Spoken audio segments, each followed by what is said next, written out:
Have you ever wondered what Montana is really like? In this video, we're going to break down everything you need to know about the state, the lay of the land, and the cities that are located around Montana.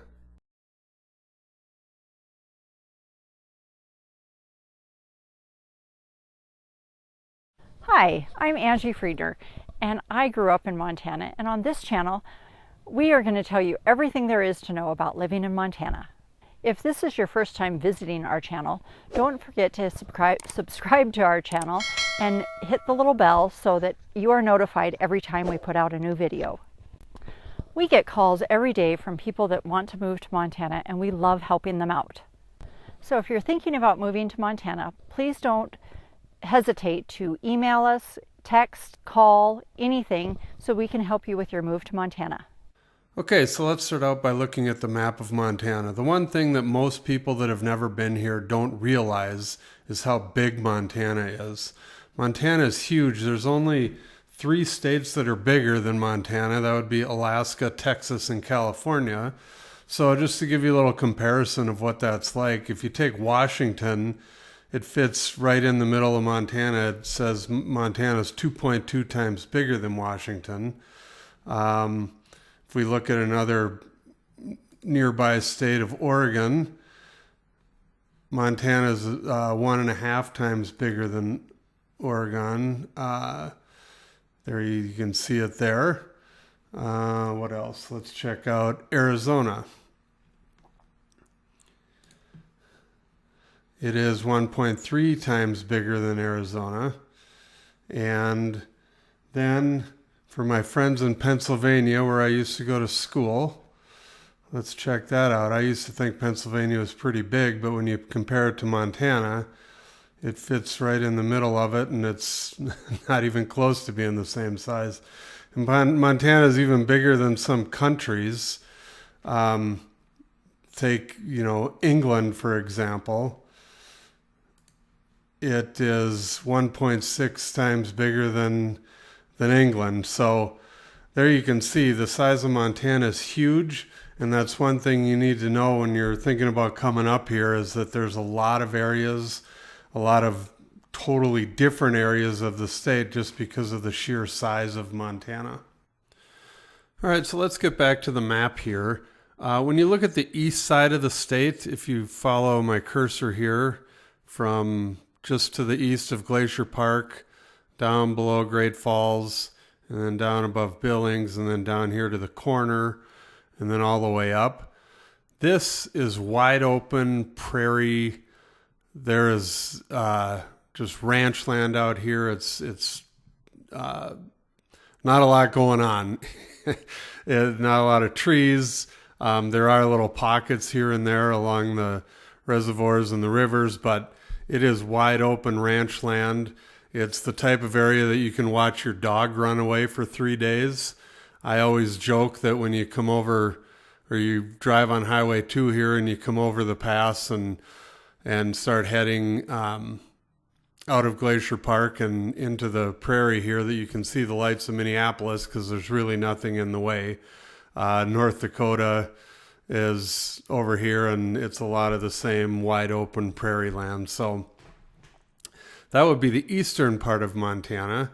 Then you get down here to Billings. Once you get to Billings, if you're coming from the east, it starts getting a little more mountainous. You can see the mountains. You get into Bozeman then, and obviously Bozeman, there's mountains all around that. You go over a pass right here between Livingston and Bozeman. You're just north of Yellowstone National Park, which part of it is in Montana, but most of Yellowstone's in Wyoming. And then as you come around on Highway 90 up here to Missoula, it's still mountainous the whole way. And then up into the Flathead Valley here is all mountains as well. And then this is Glacier National Park, as you've seen in our other videos. All right, so let's look at the different areas of Montana, or break them down a little bit more. We'll start in Billings as we head from the east. Like we talked about the size of Montana, from Billings to the North Dakota border, it doesn't look that far, but it's about a 3.5 hour drive. That's the other thing about Montana is that people always tell you how far places are, not by mileage, but by how many hours it takes to get there. So if you don't like driving, then Montana may not be the place for you because it is definitely spread out and you spend some time in the car. But luckily, there's not a lot of traffic like you get in other parts of the world. So anyway, Billings is the biggest city in Montana. Right now, there's probably about almost 200,000 people in this area right here. There's a couple of big oil refineries outside of on the edge of town here. That's the big industry in Billings. It is kind of the hub for, the eastern part of Montana here. It's not really in the mountains. There's rim rocks along the edge of Billings. It's a pretty area, but it's not really mountainous. When people in Billings want to go to the mountains and go skiing, the quickest spot is Red Lodge. There's a ski resort there, and you're getting into the mountains, and you're heading right towards Yellowstone Park. So obviously very mountainous here, and it's only about an hour from Billings to get there. And then as you continue heading east, you'll get to Bozeman, which is the most expensive place in Montana right now. It's also home to Montana State University. And the big ski resort near Bozeman is Big Sky. But again, the drive from Bozeman to Big Sky is probably 45 minutes. But in the winter, it's a lot longer. This road is pretty windy. It follows a river the whole way. So if the weather's bad, it's slow going on this road. But when you get down into Big Sky, it's beautiful. And if you continue south from there, you hit West Yellowstone and again into Yellowstone Park. As you continue east, you will go through Butte, Montana, which you cross another pass to get to Butte. And then continuing on from there, you'll get to Missoula, which Missoula is the second biggest city in Montana. It's the home to the University of Montana. And it has probably about 120,000 people in the Missoula Valley right now. South of Missoula this is called the Bitterroot Valley, down to Hamilton, the little town of Darby's down here. And if any of you watch the new show Yellowstone, it's all filmed right down here south of Hamilton and near Darby. And it cracks me up when you watch that show because they make it look like it's just a short drive to Billings when actually from Missoula to Billings is about 4.5, 5 hours.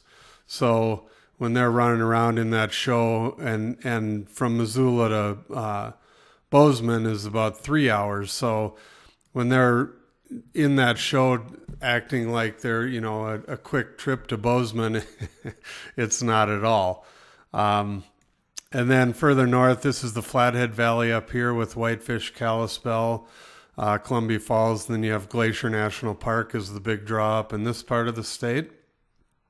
And it is about a 2-hour drive from Missoula on Highway 93. And you can go around the lake on the east side here or the west side, which is the main highway.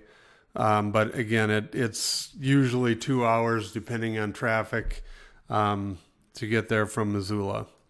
And then when you get to the far northwest corner of the state, there's not a lot going on up here. It's very mountainous. You have the reservoir here. This is called the Lake Koocanusa, which is kind of an interesting name. It is named for Kootenai, Canada, and USA.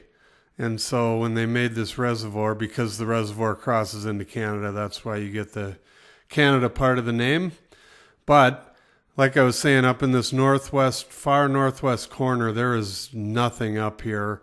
This little town called Yak, that is kind of the middle of it. And this area is known as the Yak. And if you're trying to get away from the rest of the world, this is your spot. There's just not a lot up here and very, very remote and desolate. Thank you for watching our video. Our information is on the screen. Don't forget to call or text us with any questions, and we'll see you on the next video.